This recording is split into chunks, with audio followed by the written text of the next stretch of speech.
Hello बच्चा party, कैसे हैं आप लोग। आज हम पढ़ेंगे रिलेशन और फंक्शन, संबंध और फलन। तो संबंध और फलन की शुरुआत कहाँ से होती है? शुरुआत होती है कक्षा 11 में सेट से। सेट आपने पढ़ा था कक्षा 11 में? नहीं पढ़ा तो फिर भी थोड़ा बहुत बताएंगे। सेट एक होता है वेल डिफाइंड कलेक्शन, यानी सुस्पष्ट सुपरिभाषित वस्तुओं का संग्रह। तो सेट से शुरुआत होती है।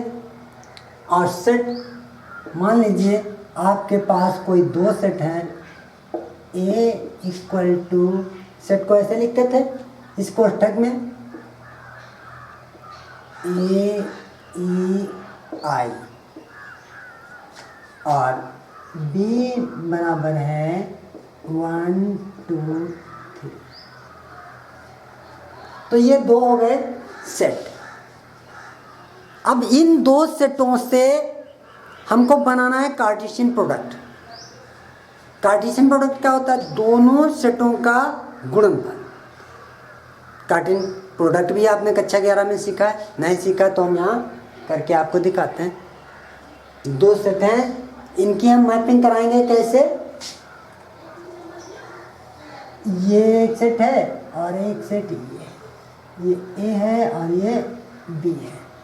ये है AEI और ये है 1 2 3। तो मैपिंग कैसे होती है? इसकी इसके साथ, फिर इसके साथ और फिर इसके साथ। तो इसको हम लिखते हैं, पेयर बनाते हैं, जोड़े A1 A2 A3 और फिर क्या बनाते हैं?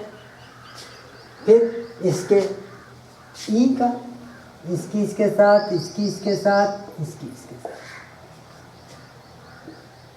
तो E1 E2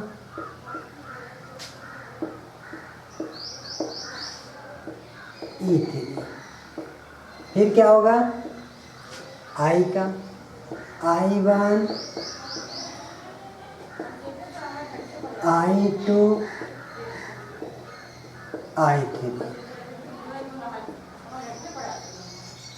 ये हो गया आपका Cartesian product. Relation, relation always subset or equal of Cartesian product. जो रिलेशन होता है वो सदैव कार्टेशियन प्रोडक्ट से ही आता है। या तो कार्टेशियन प्रोडक्ट का सबसेट होगा या कार्टेशियन प्रोडक्ट के बराबर होगा। रिलेशन कभी भी कार्टेशियन प्रोडक्ट से एक्स्ट्रा नहीं हो सकता, अलग नहीं हो सकता, अधिक नहीं हो सकता। कार्टेशियन प्रोडक्ट से ही हमारे पास रिलेशन आता है। यानी relation subset or equal A cross, इसको क्या बोलते हैं? A cross B। इसमें इमेज का बहुत महत्व रखता है। यानी जो पहले है वो पहले, अगर हम A1 है, अगर हम इसको 1A कर दें, A1 not equal to A1 कमा A, यानी ये क्या हो जाएगा? B क्रॉस A हो जाएगा। ये कैसा है? A cross B। यानी जो इसकी सीरियल है वो महत्व रखती है, राइट। अब आते हैं हम इम्पटी सेट्स। इम्पटी सेट ऐसा संबंध जो रिक्त हो, जो संबंध बनता नहीं हो। जैसे हम देख लेते हैं, और एक ऐसा संबंध है जो A B such that A belong to consonant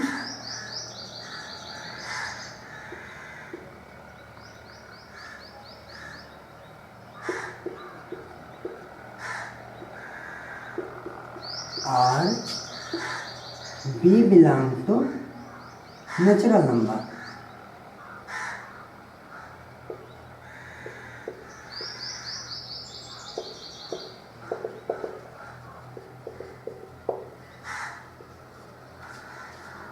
देखिए ए बिलोंग टू कंसोनेंट से है, यानी ये क्या है, वॉवेल है सारे, और ये व्यंजन यानी कंसोनेंट, ये है ही नहीं, तो ये रिलेशन भी नहीं है। So R equal to empty set, empty relation. Empty के लिए हम फाई सिंबल का प्रयोग करते हैं, तो R is empty. Universal relation, universal relation, ऐसा रिलेशन जिसमें सारे कार्टेशियन प्रोडक्ट, यानी सारे जो कार्टेशियन प्रोडक्ट हैं वो इस रिलेशन में सम्मिलित हों, तो ऐसा रिलेशन क्या कहलाता है, यूनिवर्सल रिलेशन कहलाता है। यानी R equal to A cross B, यानी कार्टेशियन प्रोडक्ट के बराबर है, तो वो यूनिवर्सल रिलेशन कहलाता है। देखिए इसको ये ऐसे भी लिख सकते हैं, R equal to A B such that, इसको सच दैट बोलते हैं, ए बिलोंग टू वावेल यानी स्वर, और B belong to natural number.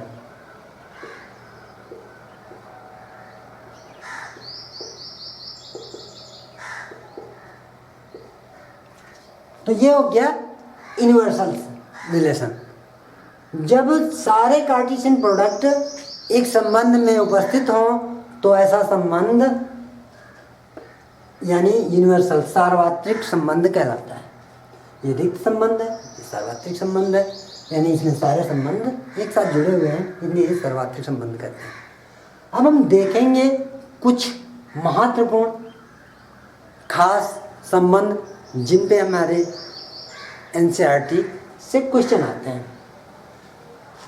वो है संबंध रिफ्लेक्सिव, सिमेट्रिक एंड ट्रांजिटिव। तो हम सबसे पहले देखेंगे कि रिफ्लेक्सिव क्या होता है और ट्रांजिटिव क्या होता है। मान लीजिए दो ये सबसेट हमारे पास हैं, एक ये सबसेट, ये एक सेट है ए,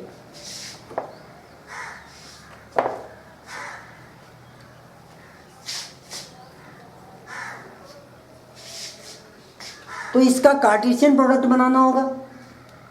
तो कार्टेशियन प्रोडक्ट के लिए दूसरा सेट चाहिए और दूसरा सेट नहीं है, तो क्या करेंगे,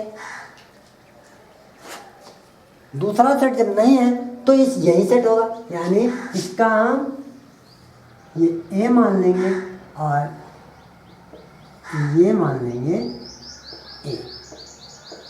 तो क्या होगा, ए ई आई, ए ई आई। तो कार्टेशियन प्रोडक्ट ए क्रॉस ए बनेगा, ए क्रॉस ए, तो ए ए ई ए आई।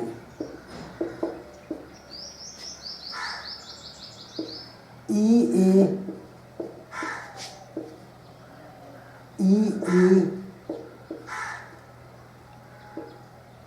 ई आई और आई ए आई ई और आई आई। ये हो गया हमारा कार्टेशियन प्रोडक्ट। कार्टेशियन प्रोडक्टों की संख्या क्या होती है, इसके एलिमेंट्स और इसके एलिमेंटों का मल्टीपल, यानी इनका गुणनफल जो होता है, इसमें कितने एलिमेंट्स हैं ना, 3, और इसमें कितने एलिमेंट, 3।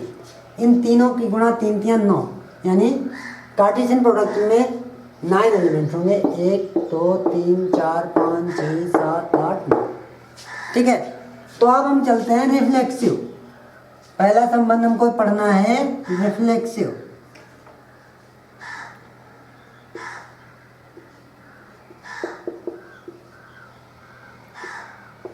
इसको बोलते हैं स्वतुल्य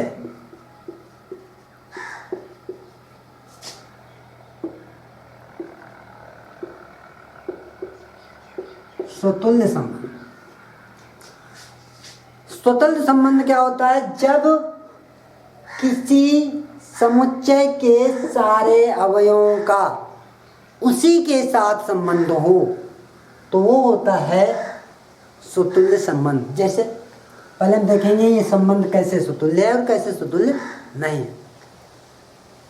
कोई R दिया हुआ है, R1 इक्वल टू ए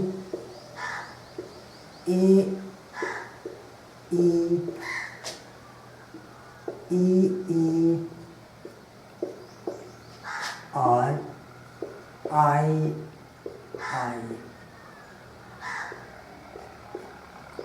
ये एक संबंध दिया हुआ है। तो इसमें ए ई आई इसमें तीन एलिमेंट्स हैं और तीनों एलिमेंट का स्वयं के साथ संबंध है। एक एक्स्ट्रा एलिमेंट है चलेगा, एक अगर एक्स्ट्रा है, दो एक्स्ट्रा हैं, कुछ भी एक्स्ट्रा है, लेकिन हो कहाँ से? कार्टेशियन प्रोडक्ट से ही हो, चलेगा। लेकिन इन सभी का स्वयं के साथ, यानी इनका स्वयं के साथ संबंध होना जरूरी है। तो ये कैसा संबंध होगा? रिफ्लेक्सिव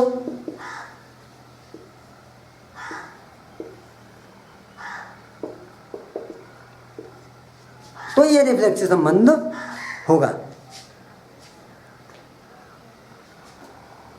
अगर ये होता R1 यानी R2 बराबर होता ए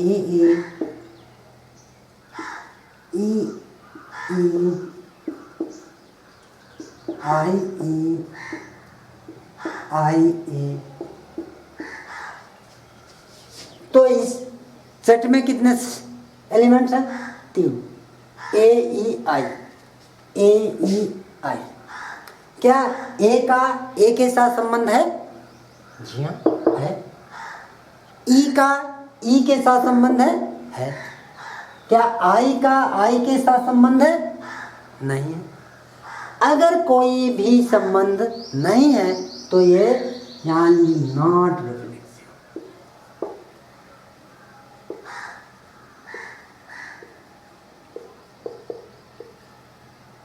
ये स्वतुल्य नहीं है। क्यों नहीं है? सिर्फ एक I not belong to R, so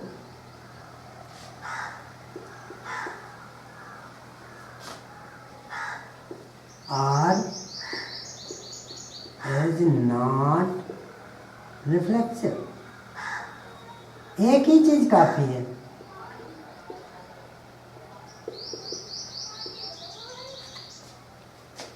ये क्यों? ये क्या होगा? A all A belong to R. ये जो उल्टा ए से बनता है ये है ऑल का symbol. All A belong to R और ए बिलोंग टू यानी all A belong to all A belong to R, all A belong to A, यानी सभी सदस्य ए के मेंबर हैं और सभी ए यानी इस प्रकार के जितने भी संबंध हैं वो सभी आर में बिलोंग करते हैं। इसलिए ये संबंध R1 स्वतुल्य है और ये स्वतुल्य नहीं है। समझ में आई बात? तो अब देखते हैं सममित, सिमेट्रिक क्या होता है?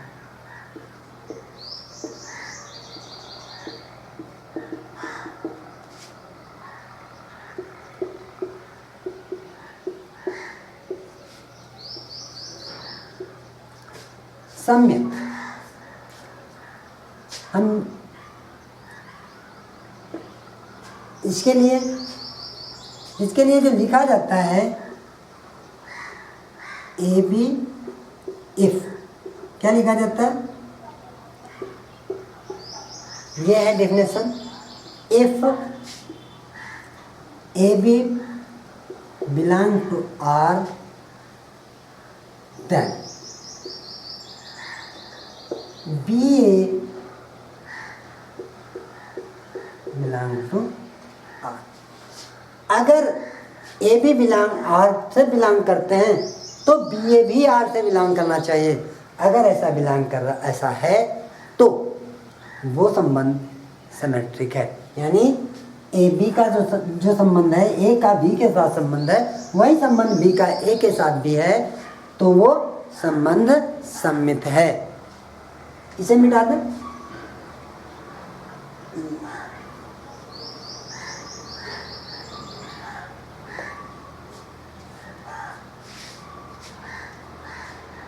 तो ये संबंध, अब हम इस एग्जाम्पल से देखते हैं। मान लीजिए कोई संबंध R1 है, ए आई और ए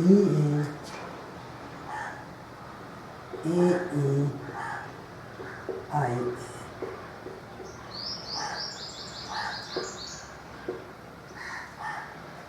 ये देखते हैं। अब हम देखते हैं ए का ए के साथ। पहली बात तो इसको देखना नहीं जो शुरू में होता है। ए का ए के साथ संबंध है तो इसका इसके साथ है। ए का आई के साथ संबंध है, यानी ए का जो आई के साथ संबंध है, ए आई है। क्या आई ए है इसमें? जी हाँ, आई ए है। ई का ए के साथ संबंध है तो क्या ए का ई के साथ संबंध है? जी हाँ है। अतः ये सिमेट्रिक है।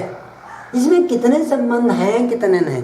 अगर ए का बी के साथ हो तो बी का ए के साथ जरूर होना चाहिए। अगर नहीं है, बाकी नहीं है, कोई बात नहीं है। लेकिन अगर है तो ये जरूर होना चाहिए। तो देखो, ए का बी के साथ संबंध है, ए का बी के साथ संबंध है तो बी का ए के साथ संबंध है, इसलिए ये सिमेट्रिक है।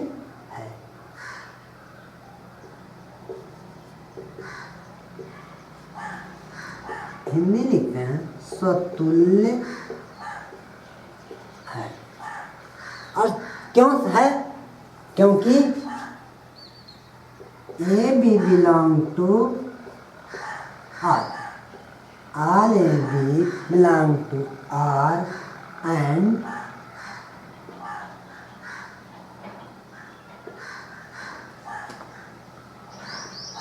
Are B A belong to R. A भी बिलोंग करता है और बी ए भी सभी बिलोंग कर रहे हैं, इसलिए ये स्वतुल्य है। अगर नहीं है तो इसमें से हम एक हटा देते हैं, ये वाला है।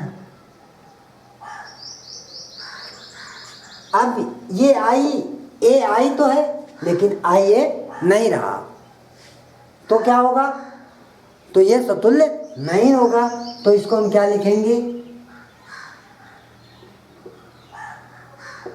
ए I belong to R but I A not belong to R, इसलिए नॉट सिमेट्रिक।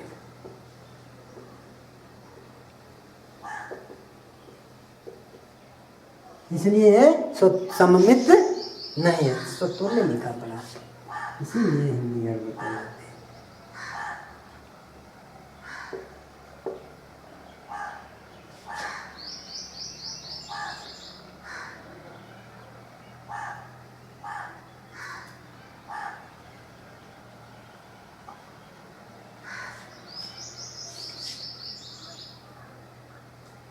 इसका वाले का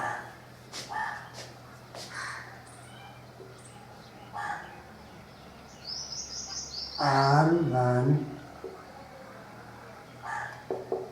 is symmetric.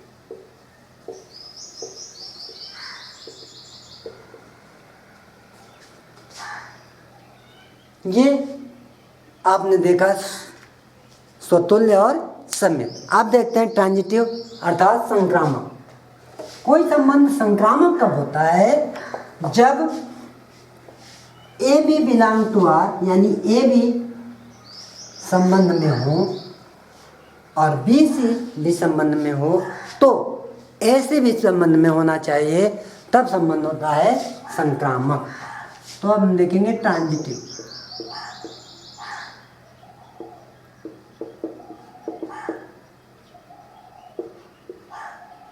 ट्रांजिटिव संक्रामक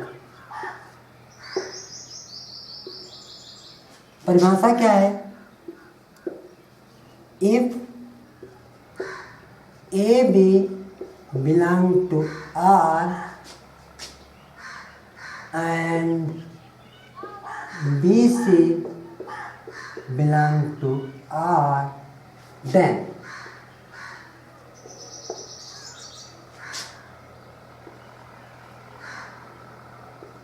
ए C belong to.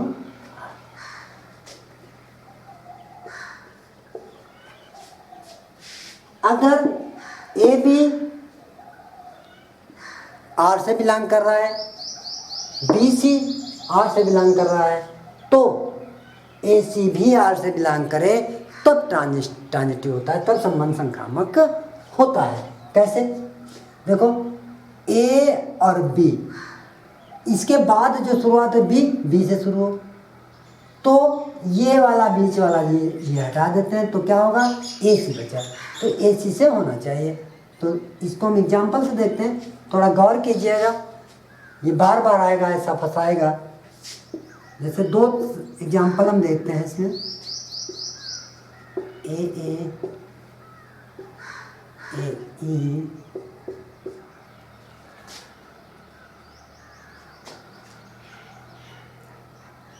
and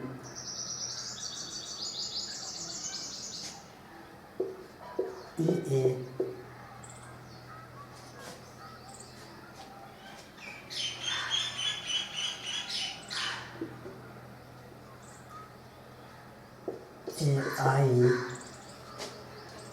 AI E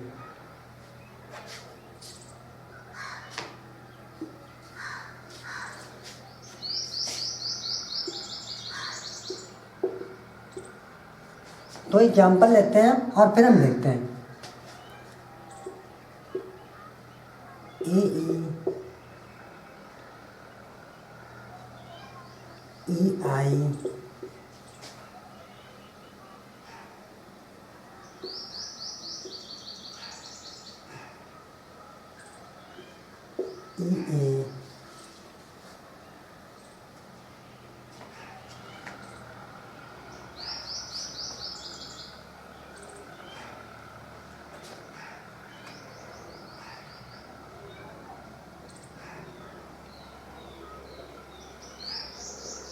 AI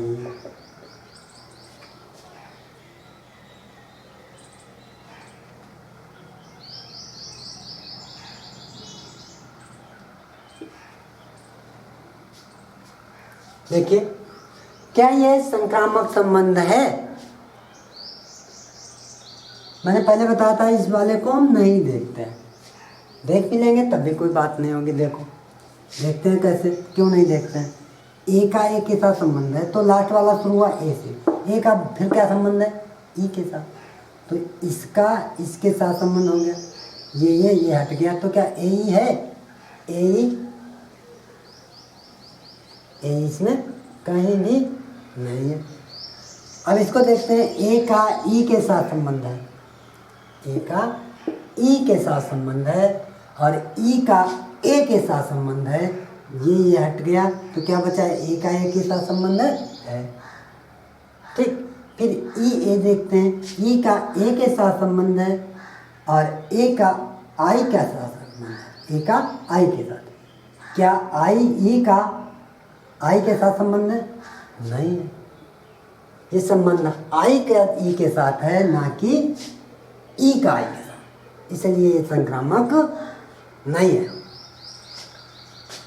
ई का ए का ई के साथ है, और ई का ए के साथ फिर है, तो ई हट गया तो ए का ए के साथ संबंध बना है, तो ये संक्रामक है।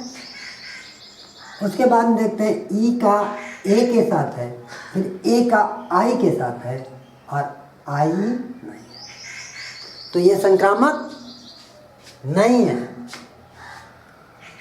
समझ में आया कुछ? ई आई होना चाहिए, यहाँ आई ई है, तो ये संक्रामक नहीं। इसमें देखो ए का ई के साथ, ई का आई के साथ ये हट गया, क्या ए आई है? ए आई है। अब इससे देखते हैं ई का आई के साथ, आई का किसी के साथ है? नहीं, तो इसको नहीं देखते हैं। जिसको हम देख नहीं सकते यानी चेक नहीं कर सकते, उसको हम रंग नहीं कह सकते, तो ये रंग नहीं है।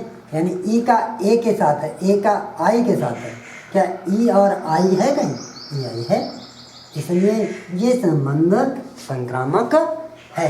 देखो यहाँ क्या बात है, ई का आई के, ई का ए के साथ, ये वाला तो था, ई का ए के साथ है और ए का आई का साथ है, आई के साथ है, ये वाला हटा, तो ई का आई के साथ संबंध है, ई का आई के साथ संबंध।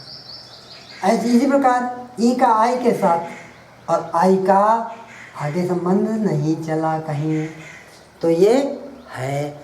जब यहाँ दिया हुआ है if A B belong to R और बी यानी इसके साथ वाली शुरुआत B C belong to R, तो हम आगे चेक करते हैं।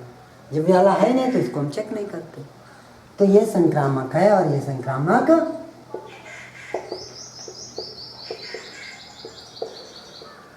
और संक्रामक नहीं है, ये नहीं है और ये संक्रामक है। समझ में आया? तो अब हम देखते हैं कुछ एग्जाम्पल और फिर हम इसको थोड़ा बड़ा कर लेते हैं, 4 5।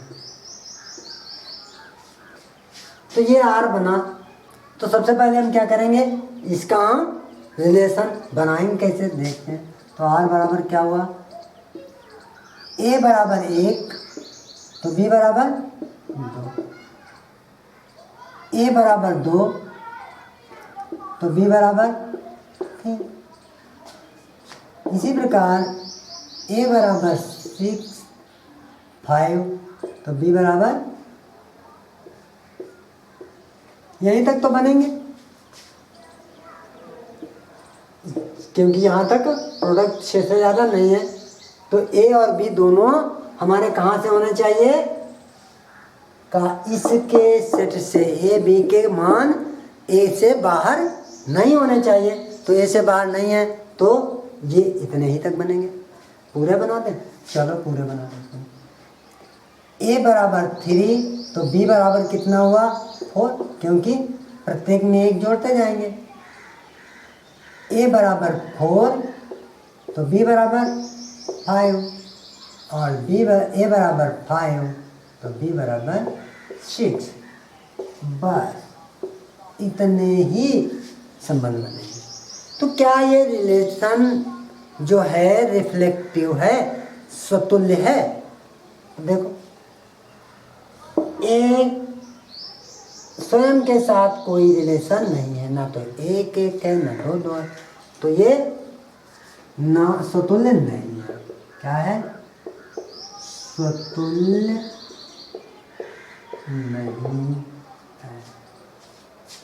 1 2 है तो क्या 2 1 कहीं पे दिखाई दे रहा है? ये सममित भी नहीं है। क्यों सममित नहीं है? ये लिखा है 1 2 बिलोंग टू आर परंतु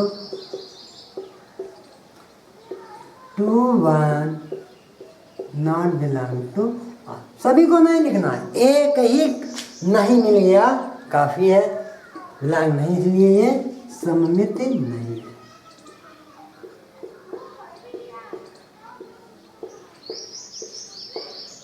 ये स्वतुल्य क्यों नहीं है? 1 1 नॉट बिलोंग टू आर, इसलिए ये सतुल्य नहीं है। क्या ये संक्रामक है? 1 2 है, 2 3 है, क्या 1 3 है कहीं पे? क्योंकि ये खत्म, तो ये 1 और 3 होना चाहिए, तो 1 3 भी नहीं है, इसलिए 1 2 belong to R and 2 3 belong to R, परंतु 1 3 नॉट बिलोंग टू आर, इसलिए आर संक्रामक नहीं है, नहीं।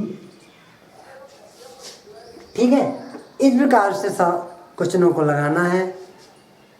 आप देखिए, लगाइए और हमें कमेंट करके बताइए कि ये वीडियो आपको कैसा लगा। इसके पहले भी मैंने एक शुरुआती लेक्चर बनाया था संबंध और फलन का, तो वो डाउनलोड करने में पहला लेक्चर था, तो वो इधर उधर से कट गया था, तो हमने सोचा कि शुरुआत से बनाते हैं और देखते हैं। अगर आपको कोई भी दिक्कत है तो आप कमेंट करके हमें ये ज़रूर बताइएगा कि ये लेक्चर आपको कैसा लगा।